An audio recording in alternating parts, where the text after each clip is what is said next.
Okay, hi everyone. Welcome back to another episode of Bryce Realty Podcast, your number one go-to real estate channel. So today we are here with Amanda and Charlene.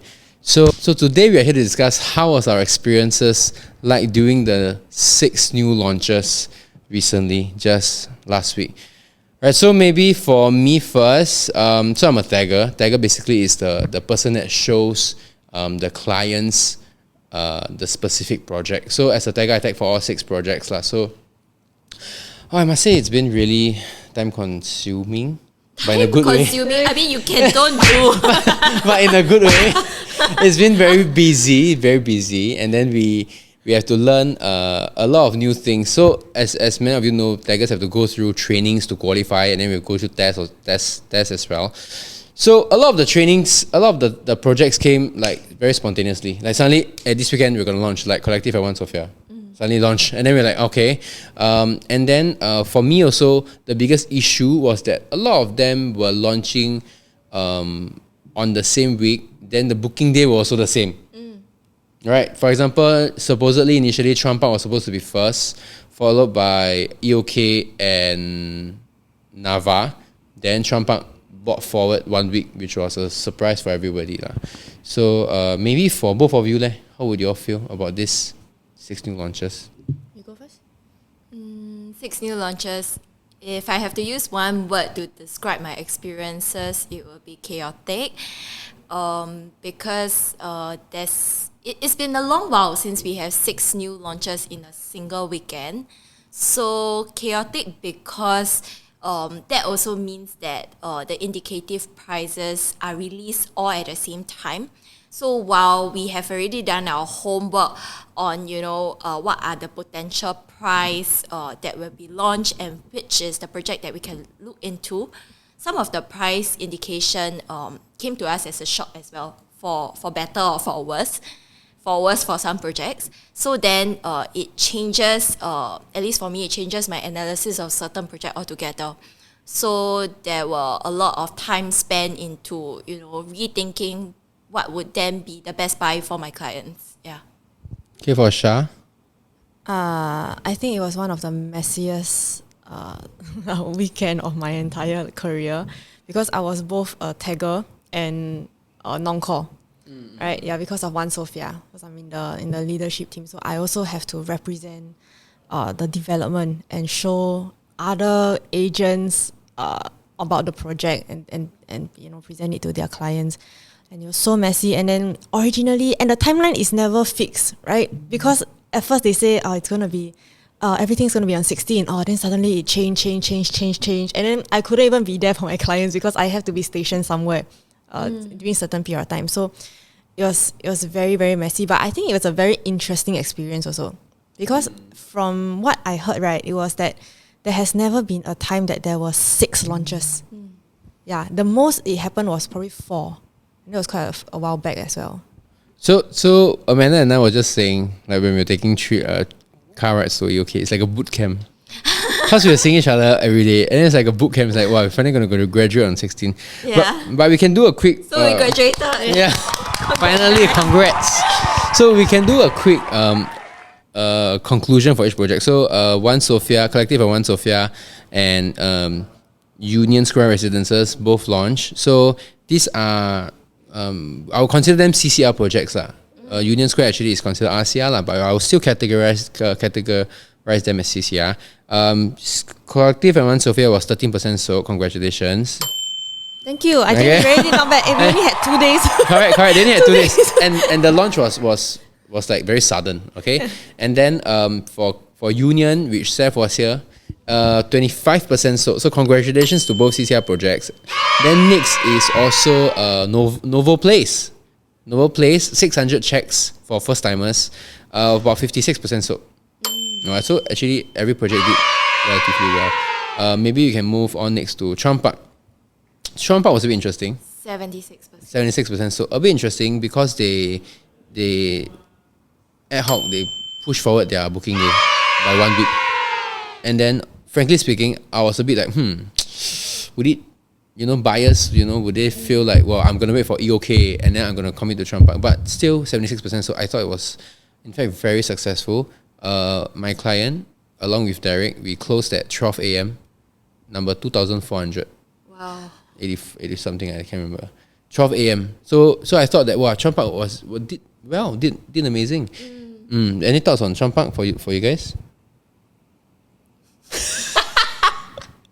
I'm sorry because I didn't even get a chance to go down to the show flat. Oh, you never seen the show I flat? never, because when they launched, right, that was the beginning of One Sophia. So every day I was like there. So I missed out on all like the agent briefings and all that. Yeah. Oh so yeah, that's what happens. I never got a chance to. Okay. I only saw it from like photos or Insta stories. Okay, Amanda, what do you think about Chuan Park? What do I think? Like, in what aspect? Like as an agent, like were you surprised by their performance, or were you like, like how come did they brought forward their booking day, things like that? I wasn't surprised by their performance because I know that the area will sell itself. Actually because true. we see a lot of people who buy into it purely because they are very used to that place. Yeah. Actually, Chuan Park was amazing lah. And then next one, our second last project that we can touch on is actually Nava, 65%. which you guessed correctly. Congratulations, Amanda. What do I get? Congratulations. So Nava, it did a lot more better than I thought, because I thought that people couldn't resonate with the area, especially after Pine Tree 20%. So I thought people wouldn't accept that MRT distance. But if you really done your homework, like what we've established the previous video, Nava is really a very strong contender. When everyone was looking at EOK Chuan, the real ones will look at Nava. That's for me. For you? I think the three of us here, we are quite big supporters of Nava. So whatever we are going to say is a bit biased. Yeah, in fact, we don't want to sell Nava so well because if not, we cannot buy it. Actually, we also want all SSD. Maybe we can say it sucks now. Yeah, but Boo, we also have plans to buy Nava, but see how it goes in the future once we clear SSD. Then of course, lastly, EOK, Emerald of Katong. Can I just say that A lot of emotions. a lot of emotions really, because the first day 50% sold already. So for our clients, for the public, it was a very big struggle because a lot of disappointed buyers left the show flat. Let's put it that way. Some of them couldn't even come down to the show flat because 3,006 checks was collected for 846 units project. So a lot of them, they didn't even get the opportunity to purchase the unit lah. What about y'all? Yeah, I think because I had a client, she's a really nice lady. Her number was 200 plus, and we were so confident that she was gonna get a unit. You know, like she has like listed out. Like she was so excited over it. She listed out, and she's somebody, right, that I've been following for 2 years, right, and she has never shown so much interest in the development. So I knew she was like really ready for this. But even at 200 plus, right, she had to open her options. From 1 stack, she opened to 2 stacks to 3 stacks. Then she opened until 4 plus study. Stack 13, stack 14, she opened up everything. And when it was her turn, right, at 200 plus, right, there was nothing left for her. And her eyes were all red and all that. And then after that, of course, at the end, she couldn't make herself choose something smaller as well. Right, because she wanted a certain size, and she even upgraded the size from a 3 plus study to a 4 plus study, and there was nothing left. So then, of course, usually, if let's say your clients cannot make a decision, we always have leadership teams that will help you, right, in helping your clients to make a decision better or faster.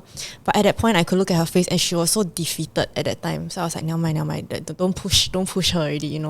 Let's just move on from this. And then she was very sad. She was texting me at night. She said like she cannot believe it, that at 200 plus she couldn't get a unit for a development that has 800 over units. So I think she was very angry at the VIP thing lah. Yeah, because there was too much. Yeah lah. I also felt that it was a bit honestly. I felt it was a bit unfair also. It was way too much already. Yeah. In a way, you can put it, a developer was very nice lah. It was a bit too nice lah. I felt too nice lah. I felt that. Yeah. Okay. Amanda. Move on. Okay, move on lah. Then the next question maybe is experience of booking day, because literally Nava, EOK, Novo all on the same day, 16th November. Like what were both of your experiences on the 16th? Wow, I don't even know what will happen on that day. So I mean, we were asking like, where will you be? In my head I was like blank. Like I don't know where I will be, because where we will be very much depends on whether by the time our client's queue number is called, is there still available units? Yeah, and will their number get called earlier? So at that day it was interesting because I don't know how my day will turn out. And it doesn't help that the booking are all over the place in that it's not in one single location. So we literally just have to fumble from Toa Payoh all the way to the east at EOK, right? And then to and fro throughout the day. Yeah. Shah, you? I think for maybe like for us as direct, I think it's not so bad. But for taggers, oh my god, I think they're so poor thing. I remember the night before the booking day, he kept walking around the house and he was like, Shah, how do I split myself into 5 people at one time? how do I split? Right? Because taggers, they serve the agents, they serve so many agents. Yeah, and you really have to forgive them if they cannot give their best performance on the booking day, because it's really just so messy. Yeah, honestly, I felt like we couldn't feel like 100% because the number of details you have to remember, and then we go everywhere, and then of course it's best to be with our clients throughout the whole booking process, but we couldn't because everything fumbles. But I'm just thankful that Trump Park wasn't on the exact same day. Imagine Trump Park was there. I thought it would be ridiculously, I don't know how would people even manage this. Correct. Because once you're in a queue, right, even if they call you, right, it's not immediately you go into the room and then you say, oh, I want 0408 like that. No, you still have to queue up for half an hour, 45 minutes. So you really don't know your timing at all on that day. So for the both of you, maybe on a macro aspect of this, how do you think this whole 6 new launches, right, and then the demand in the area, how do you think this will impact the market? It can be for the resale or the new launch. What do you think of the way ahead? I felt it firsthand that, especially for EOK, because a lot of buyers, in fact, probably about 2,000 over buyers did not manage to get any unit from EOK itself. So what we could sense is it definitely impacted both the new launch as well as the resale market.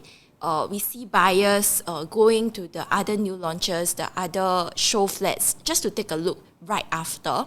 And even in the resale market as well, as Asian, in terms of the inquiries it's met, I started to receive a lot more inquiries than what I used to, which is not supposed to be a case because now is holiday season. It's supposed to be lull period for resale. But I see that because of the new launches, it actually impacted the entire market itself. So people are a lot more ready. Yeah. For you, Shah? Sorry, what's the question again? How do you think this will impact the resale market or the new launch market? How it will impact? Actually, like what Amanda said, I think there was a huge surge, unexpected surge in the resale market, because I also have a few, and then suddenly it's like, what we originally thought would be an impossible asking from the sellers, right? Suddenly it's quite close already. You're starting to match that kind of range. And of course, I think for the new launch market, I wouldn't say there's a very big impact. Of course, it went on a ripple effect that when EOK ran out, suddenly Tembusu also about there already. Yeah, then Continuum, or they're also going to sell out already. But I think it helped a lot of consumers realize just how rich Singaporeans are, because a lot of consumers, right, after the COVID wave, they felt like, I should just wait, right? Because the price will definitely go down. No one's going to be able to afford anything higher than what the COVID prices were selling back then, right? But if you look at what happened in that weekend, right, you realize just how much money, how much cash Singaporeans actually have. Or even if it's not Singaporeans, it's going to be PRs, and then those foreigners with the free trade agreements, all that. It's crazy. Right? Yeah. So I think that moving forward, people will start to have a bit more confidence in realizing that, because technically EOK had 3,600 checks, we only had 800 units. There's still a lot of people out there that is still holding onto the cash in their wallet and they're ready to buy something, right? So they shouldn't be worried that the market's going to crash. In fact, we are worried like how will the PPI look like in the next quarter, because it's going to be like straight up like that, right? So I think in terms of property market crashing, I think it has widened a lot of Singaporeans' eyes that no, it's not going to happen like that anymore. Ever since we have like cooling measures that kick in to ensure that, we don't have so much bank sale, so much bankruptcy going on, mortgage sale, that will happen anymore. You spoke on cooling measure. I also felt maybe, we hear from our colleagues, we hear from our leaders, potentially maybe there can be some augmentation on our cooling measures. But cooling measures, as we all know, comes in the middle of the night, instantly. So we would never know how to react to it, lah. But of course, congratulations to all the buyers, lah. Then next, the last question, Last question would be, what would both of your advice be for the buyers who missed out on the opportunities, regardless EOK, Continuum, Tembusu? What would your advice be for them? Maybe start with Charlene first. Okay, so I feel like there are a lot of consumers, right, who also feel that they should always only buy into the fresh launch, right, because they feel like that is the absolute baseline price and that is the cheapest they can ever get, which I agree. But at the same time, right, then they will feel like, I shouldn't go into like the post-launch or projects with like leftover units, etc., because they feel like prices have increased, that kind of thing. But I think they missed out on the fact that, be it whether it is an absolute new or a post-launch, we are just following the market movement, right? So it doesn't mean that, it's not like I'm buying a fresh launch at 1,000 PSF, then my remaining units in other post-launch is 2,000 PSF. It's not like that. We are just following, the whole thing is just following the market trend, right? The only perk side that you get is probably like if you have a very specific feng shui unit that you want, like a number, that kind of thing, then maybe you'll stand a better chance in looking for it when you ballot at the fresh launch. But otherwise, I think, don't feel like you've lost the world if you didn't get a slot in Chuan Park, EOK, Nava, whatever it is. I think that there are a lot of actually good opportunities out there in the post market, or be in the resale also. Just like resale, resale is also like, you are just following the market movement, correct or not? So it doesn't mean that it's not like you've lost out forever. The prices will still move because Singapore, we are just too tiny to have property prices crash. Yeah, so don't feel like you miss out on anything. There's a lot more opportunities to come by, especially next year. Okay, Amanda? My advice to those who, may have missed out totally, maybe because you're overseas. I have some clients who are overseas and they felt like, wow, I'm not part of this. Or even those who, participated in the ballot but didn't manage to choose any unit. My advice is really look beyond the hype. I mean, the hype now is at the vicinity, the East Coast vicinity. That's what people are looking at. But as I was looking through the entire, list of developments, I realized that there are actually many post launches that are worth looking into. Like what Charlene mentioned, kick away the mindset that, you need to be the first group to be buying in.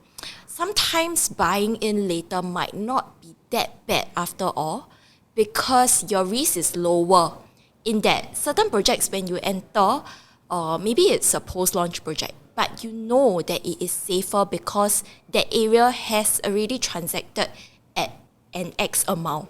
So in a way, it's lower risk, though you might be buying maybe 1%, 2%, 3% higher, but at least there is a certainty that the first group of buyers didn't have when they first buy in. Yeah, so plenty of opportunities. Don't just follow the hype. I think to conclude it, or I also feel it's the same thing. The PSF for the post-launch are now deemed so attractive with the recent launch of EOK Chuan Park. We go in districts 22. There's a lot of good projects. Sora Lake Garden.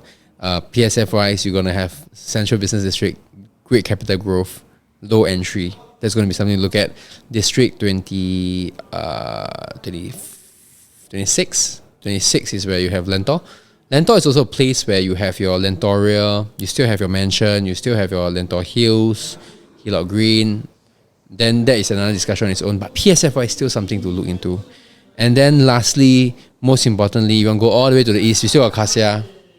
Also east. A lot of them, Cassia, they think of Katong, but they never thought of the east, the District 17.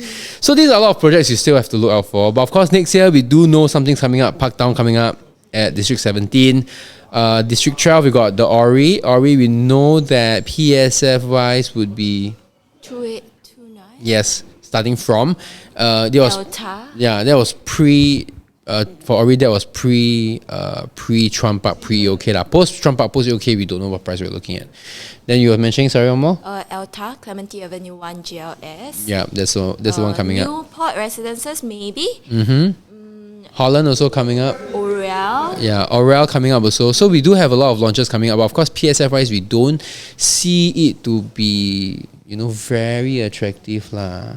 Orel also coming up. Orel from Actually, it really District 6. depends. I think for next year, it's really a lot of focus on the central region of Singapore. So it will be targeted at a different group of buyers altogether. Correct. For investors, buyers, please, we can expand our range. Look at OCR projects. I personally feel OCR projects, investment-wise, low entry price. It's a lot more easier compared to CCR, ASEA. ASEA also have different groups like what Amanda mentioned. Okay, other than that, then anything else to add on, ladies? You feel so defeated after the OK thing. Let's never do 6 launches. Yeah, let's never do 6 launches again. Crazy, We're still recovering. Yeah, after this, we were like, after this boot camp, we just deserve our break. Yeah, We look deserve at our my break. message buzzing. I just wow, I cannot do it anymore. Yeah, but still, congratulations to all the agents and the buyers who secure a unit lah. Of course, congratulations, your hard work has finally paid off lah. But until then, we will catch you on the next episode. So if you guys have anything you wanna, any topics you wanna cover, comment. Otherwise, don't forget to subscribe. So see you guys. Bye.